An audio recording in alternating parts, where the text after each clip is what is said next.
우선 질문하며 주체적으로 읽는 건데요. 우리가 읽기와 쓰기, 이 말하기 이 사이에는 항상 질문과 상호작용이 포함되어 있어요. 누가 나한테 하는 질문만이 질문이 아니라 스스로에게 하는 질문도 포함입니다. 그러니까 질문하면서 계속 읽어야 돼요. 저자는 왜 이렇게 했을까? 주인공은 왜 이렇게 했을까? 이건 어떤 의도일까? 이런 질문을 하면서 읽어 나가는 겁니다. 그래서 내용 이해를 목적으로 하는 거, 비판적 사고력을 기르는 걸 목적으로 하는 거, 뭐 문제 해결력을 기르는 걸 목적으로 하는 거, 공감 능력과 창의력 기르는 걸 목적으로 하는 거. 이 니즈에 맞는 질문이 다 달라요.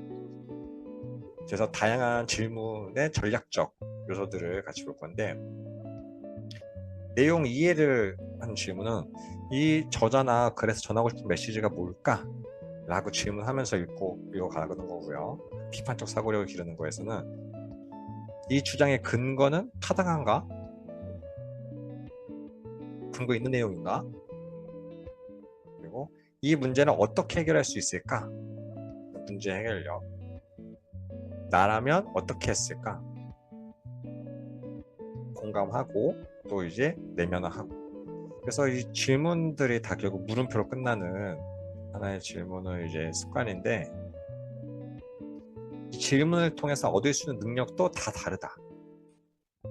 이걸 꼭 인지해 주세요. 그러니까 질문을 다양하게 만드는 것도 좋고, 그 다양한 질문에 따른 어떤 내가 얻을 수 있는 베네핏도 잘 챙기는 게 중요합니다. 그렇지 않으면 했던 질문만 또 하고 내가 놓치는 결핍 요소는 계속 결핍이 되고 이런 경우가 있어요. 그래서 골고루 질문하는 게 하나의 중요한 요소입니다. 그래서 한번 책에 접목해서 질문을 해볼게요. 우선 KWL 전략이라고 어떤 지식을 얻고 또 지식을 확인하는 데 특화된 질문 전략이에요. 내가 알고 있는 것, 배경 지식을 활성화하고요. 알고 싶은 거 뭔지, 어떠한 지식에 대한 목적, 그리고 내가 알게 된 것, 이 책을 읽고 알게 된 지식이 뭔지 이렇게 확인하는 거예요. 그래서 이 책 장하준의 경제학 레시피를 예로 보면, 내가 경제학에 대해서 이미 알고 있는 지식은 뭐가 있을까? 경제학 책 읽은 게 뭐 있지? 아는 방송이 뭐 있지? 뭐 EBS 자본주의 그 다큐프라임을 읽었나? 뭐 이런 것들. 경제학이 우리 삶에 미치는 영향은 뭘까? 내가 지금 이걸 알고 싶은데, 알게 된 거는 읽고 나서 다국적 기업이 이렇게 경제로 장난치는구나, 세계적으로 피해를 보는구나, 이런 것들 알았다. 겉으로 보이는 게 다가 아니구나, 그것도 알았다 라고 해서 아는 걸 바탕으로 한 KW의 질문 전략이고요. 그리고 그러니까 좀 입체적으로 확장하며 읽는 질문인데, 첫 번째는 작가의 의도에서 있는 거예요. 책 제목이 마흔에 읽는 니체인데 왜 작가는 마흔이라고 했을까? 의도가 뭘까? 저자의 입장에서 한번 질문해보고, 그리고 이걸 책을 통해서 알게 된 지식은 뭔가? 나는 니체의 사상들에 대해서 알았다. 굳이 확장을 해보면 더 알고 싶은 거, 연결된 지식의 연결고리. 니체의 삶도 궁금한데 다른 사상, 다른 철학자들은 어떤 사상이 있을까? 그러니까 이번 기회를 통해 철학에 좀 연구를 해볼까? 그래서 책이 책을 부른다고 하는 고리 독서. 뭐죠? 책에 소개된 책을 또 읽고, 책에 소개된 철학자를 또 찾아서 읽고, 이런 식으로 확장이 되는 겁니다. 그리고 그리고 나는 어떻게 살아야 할까? 적용. 그리고 다양한 각도로 질문을 하며 읽을 수가 있고요. 그리고 다음 문학. 이제 문학에서는 좋아하는 스토너라는 책을 예로 들면, 우선 문학의 3요소, 인물, 사건, 배경, 이걸 바탕으로 해서 그 인물의 성격은 어떻지? 어떠한 사건이 일어났지? 그리고 그 배경에 어떤 의미를 주지? 그리고 인물, 사건, 배경을 바탕으로 해서 이를 통해서 결국 어떠한 주제의식, 나에게 적용할 수 있을까? 그래서 문학의 이제 구성 요소를 바탕으로 질문하는 것도 있습니다. 다음은 제가 독서 모임에서 많이 쓰는 질문 방법인데, 토론, 토의, 수다, 이렇게 세 각도로 해서 나누는 거예요. 그래서 읽어도 읽은 게 아니야, 라는 책을 읽고 나서 토론, 이거는 대립된 구도가 중요하거든요. 비판적 사고를 기르기에 좋아요. 챗GPT 시대에 문해력이 필요한가? 필요하다고 하는 사람도 있고 크게 필요하지 않다고 하는 사람도 있는데, 서로의 이제 논리적 대화를 가능하게 하죠. 그다음 토익, 문해력을 향상하는 방법은 약간 문제 해결력을 기르기 위한 우리 하나의 해결책, 머리를 맞대서 뭔가를 이제 알아내기인데 좋은 질문입니다. 그다음 수다, 넌 어떠한 경험이 있어? 어떠한 너만의 소중한 생각이나 경험 같은 게 무엇인지 꺼내보는 거. 책 수다라고 하죠. 편하게 이야기를 꺼내는 그런 과정이에요. 그리고 나서 나의 실천 다짐, 뭘 할 수 있을까? 뭘 앞으로 해야 되나? 그래서 제가 독서 토론에서 많이 쓰는 질문의 한 틀이기도 합니다.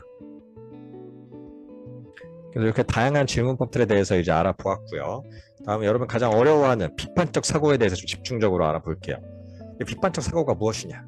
라고 했을 때 해석, 분석, 평가, 추론을 산출하는 의도적이고 자기 규제적인 판단.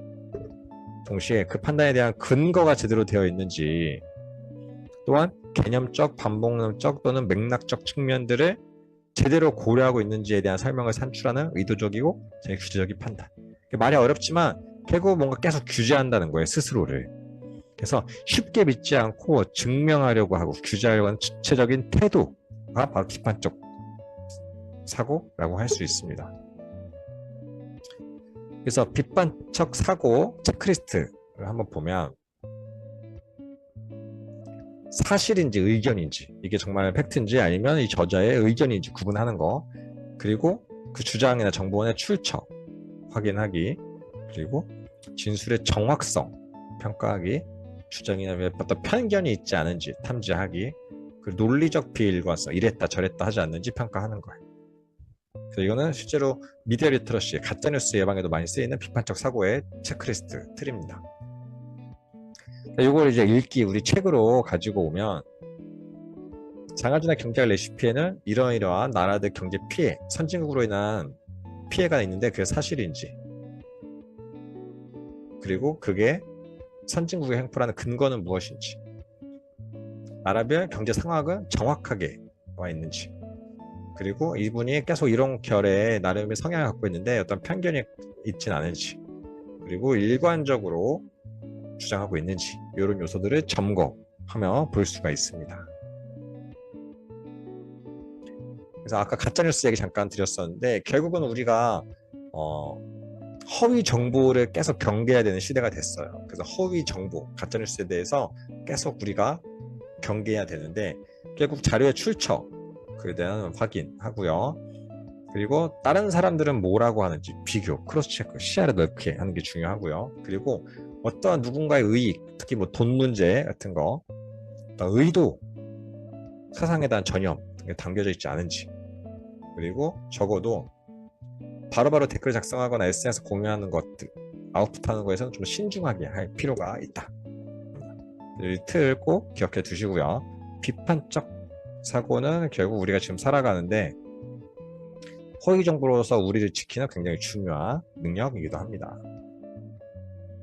그래서 정리하면 결국 질문은 습관이다. 그리고 호기심을 형성하고 항상 물음표로 마무리 짓는 연습을 많이 하면 좋고요. 그리고 내용을 확인하고 분석하는 질문을 최적으로 하고, 그리고 확장하고 해결하는 질문도 하고, 마지막으로 비판적 사고를 기르는 질문, 다양한 형태로 골고루 하는 게 중요합니다.